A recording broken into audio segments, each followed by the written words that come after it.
Hello students, today we will solve the question number 21 of financial statement with adjustment of DK Goyal.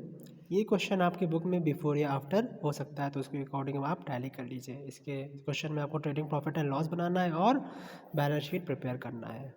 Extracted of the books of S Sujan Singh. ठीक है।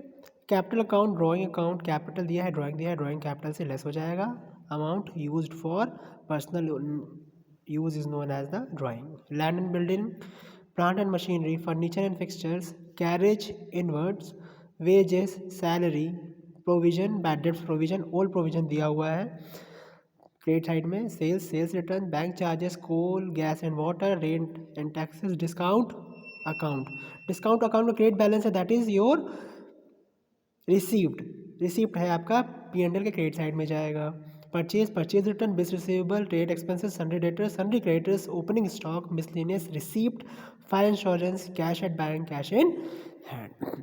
Adjustment, carry forward the following unexpired amount. Unexpired amount का हम treatment कैसे करते हैं? जैसे हम prepaid expenses का ट्रीटमेंट करते हैं, वैसे ही इसका भी हम ट्रीटमेंट करेंगे। कैसे करेंगे? P&L के कंसर्न एक्सपेंसेस से उसको लेस कर देंगे और इसको बैलेंस शीट के एसेट साइड में शो कर देंगे as a current assets. Transfer to building account ₹3000 from purchases and 2000 from wages, representing the cost of material and labour spend on the additions to building made during the year. क्या है मतलब इसका? 3000 और 2000 रुपये जो है हम जिसको हमने परचेज और वेजेस में ऐड कर लिया है, लेकिन उसको ऐड नहीं करना था। उसको किस में ऐड करना था? बिल्डिंग में ऐड करना था, because these are your capital expenditure. तो इसको हम बिल्डिंग में ऐड कर देंगे। Charge depreciation on land and building 2.5% and plant and machinery at 10%। Make a provision of 5% on sundry debtors for bad debts. ठीक है। Charge 5% interest on capital but not on drawing. Closing stock की valuation दी गई है। ठीक। In this question we have to understand the treatment of capital, interest on capital. What is interest on capital? Capital, what is capital? The initial amount invested by the proprietor. Suppose हमने जानते हैं कि business अलग होता है और businessman अलग होता है। We prepare accounts for business, not for businessman. Businessman has invested some amount in business, that is known as the capital. So it is a responsibility of business to return in back. वो उसको वापस में कुछ ना कुछ उसके साथ payment करे, जैसे इंटरेस्ट। भाई कोई किसी को पैसा देगा तो उसके बदले कुछ इंटरेस्ट तो चार्ज करेगा ही। इसी तरह से बिजनेसमैन ने बिजनेस को कुछ पैसा दिया है बिजनेस में, तो उसके बदले वो कैपिटल को लेगा। That's why interest is expenses for the business. ठीक है। बिजनेसमैन ने बिजनेस में पैसा लगाया जिसको हम कैपिटल कहते हैं। अब बिजनेसमैन की जिम्मेदारी, बिजनेस की जिम्मेदारी है कि उस कैपिटल के बदले वो कुछ इंटरेस्ट को पे करे। अगर वो पे करता है तो interest on capital will be expenses for the business. Okay. Vice versa होता है इंटरेस्ट ऑन ड्राइंग। खैर इसमें इंटरेस्ट ऑन ड्राइंग का ट्रीटमेंट नहीं है, लेकिन हम समझ लेते हैं। ये एक्सपेंसेस होता है फर्म के लिए और ये क्या होता है? इनकम होता है। इनकम पूरा लिख लेते हैं। अब कभी कभी ये होता है कि बिजनेसमैन कुछ अमाउंट को ड्रॉ करता है पर्सनल यूज़ के लिए बिजनेस से, तो वो क्या हो जाएगा? उसका ड्राइंग हो जाता है। अब बिजनेस बोल रहा है, बिजनेस को भी पेमेंट कर रहा है इंटरेस्ट, तो बिजनेसमैन को भी पे करना पड़ेगा इंटरेस्ट ऑन ड्राइंग। अब इंटरेस्ट ऑन ड्राइंग कौन पे करेगा? बिजनेसमैन पे करेगा। किसको पे करेगा? बिजनेस को पे करेगा। क्यों पे करेगा? Because he has withdrawn some amount for his personal use. ठीक है। तो इनकम हो जाएगी ये बिजनेस के लिए। ठीक है। तो बिजनेस के लिए इंटरेस्ट ऑन कैपिटल एक्सपेंडिचर होता है और बिजनेस के लिए इंटरेस्ट ऑन ड्राइंग इनकम होती है। ठीक है। यहाँ से हम अपना सोल्यूशन स्टार्ट करते हैं। एक और चीज़ आपका आएगा प्रोविजन। यहाँ पर दो प्रोविजन दिए गए हैं। ओल्ड प्रोविजन दिया गया है कुछ। ओल्ड प्रोविजन मान लो कुछ दिया हुआ है, कितना दिया है इसमें आपका 2470।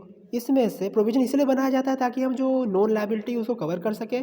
इस वजह से इसमें बैड डेब्ट इस साल का लेस हो जाएगा। क्यों लेस हो जाएगा? क्योंकि गुल्लक में मेरे पड़े हैं पैसे ज़्यादा और एक्सपेंसेस हो गए हैं उस बार कम। ठीक है। हम इसको सॉल्यूशन करते समय और समझेंगे। ठीक है। स्टार्ट करते हैं solution. Opening stock, purchase minus purchase return और ट्रांसफर टू बिल्डिंग। ये बिल्डिंग में ऐड हो जाएगा। आपके एडजस्टमेंट दिया हुआ है ना। टू वेजेस, इसमें से भी ट्रांसफर हो गया है। कैसे? हम देख लेते हैं एक बार और। कैसे? Transfer to building account ₹3000 from purchases and 2000 from wages. ठीक। Then we have a carriage, direct expenses, coal, gas and water, sales minus sales return and closing stock balance will be gross profit that will be transferred to the gross profit brought down. ठीक, 37,180. Then depreciation plant and machinery and land and building. Land and building का depreciation कैसे लगेगा? जो हमारी land and building की value है 25,000 original cost जो हमारे ट्रायल बैलेंस पे दिया है प्लस 3,000 प्लस 2,000 जो हमने वहाँ पर अभी चार्ज किया था, डेप्रिसिएशन लग गया इस पर कितने 2.5% का डेप्रिसिएशन एट द रेट 2.5%. ये आपको दिखाना पड़ेगा वर्किंग नोट में. ठीक है, ये हमारा 750 हमारा P&L में चार्ज हो जाएगा. Fire insurance minus unexpired prepaid की तरह ट्रीटमेंट करें. इंटरेस्ट ऑन कैपिटल, जो कैपिटल है उस पर हम कुछ इंटरेस्ट पे करेंगे. कितना इंटरेस्ट था देखिए, इंटरेस्ट हमारा कितना दिया हुआ है 5% है. कैपिटल का 5%, कैपिटल कितना दिया है इनिशियल हमारी 90,000 का 5% 4,500. ठीक है, rates and taxes minus unexpired, ये प्रीपेड की तरह ट्रीटमेंट होगा. ग्रॉस प्रॉफिट तो दिया है, miscellaneous receipt, discount receipt credit side में है. Old provision less new provision. अब ये कहाँ से आया सर? ओल्ड प्रोविजन कितना है 2470, ये आपके ट्रायल बैलेंस में गिवन है. और 1890 कहाँ से आया?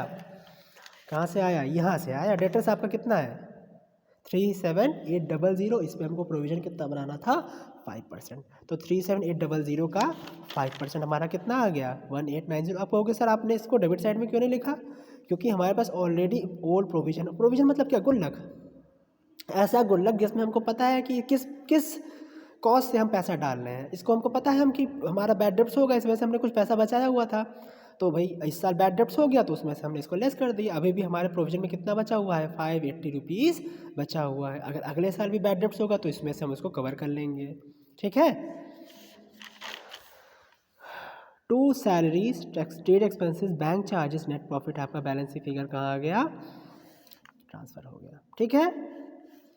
कैपिटल नेट प्रॉफिट ऐड करेंगे, इंटरेस्ट ऑन कैपिटल ऐड करेंगे. क्यों? क्योंकि you have to pay to. अच्छा, इससे आपकी देखिए कैपिटल आपका इंक्रीज हो रहा है ना. कैपिटल किसका लगाया हुआ था? बिजनेसमैन का. उसको नेट प्रॉफिट भी दिया, इंटरेस्ट भी दिया. माइनस क्या किया? ड्राइंग किया. अगर इंटरेस्ट ऑन ड्राइंग भी होता तो उसको और माइनस करते. क्रेडिटर्स गिवन है 12,170. लैंड एंड बिल्डिंग गिवन है, डेप्रिसिएशन चार्ज किया. Plant and machinery depreciation charge किया, 10% है may be at the rate 10%. Closing stock given है. Unexpired fire insurance, unexpired rates and taxes given है आपकी बुक में. प्रीपेड का treatment, bills receivable, bank balance दिया है, डेटर्स दिया है. डेटर्स पे हमने प्रोविजन किया. प्रोविजन मतलब क्या? इस साल हमको इतना पैसा प्रोविजन में ट्रांसफ़र करना है. ठीक है, प्रोविजन में ट्रांसफर करना है. और पिछले साल का कुछ प्रोविजन था, इस वजह से मैंने इसको इसमें से लेस कर दिया. ओल्ड प्रोविजन था ना, मतलब पिछले साल को कुछ पैसा बचा हुआ था, इस साल मैंने उसमें से उसको चार्ज किया. अगर मान लो ये ज़्यादा होता, न्यू प्रोविजन ज़्यादा होता, तो इसको इसमें से लेस करने के बाद जो बैलेंस बचता हम उसको डेबिट साइड में ट्रांसफ़र करते. ठीक है. कैश दिया है एंड फर्नीचर एंड फिक्सचर दिया हुआ. इसमें मेन आपका जो ट्रीटमेंट था वो इंटरेस्ट ऑन कैपिटल का था और ये डेटर्स का था. होप आपने क्वेश्चन को समझा होगा. एक बार इसका स्क्रीनशॉट लेना चाहे तो ले लें और समझ के क्वेश्चन को सॉल्व करें. ठीक है. अगर कोई दिक्कत आती है तो आप कमेंट में इसका आंसर पूछ सकते हैं. That's all for today. Thanks for your time. Thank you.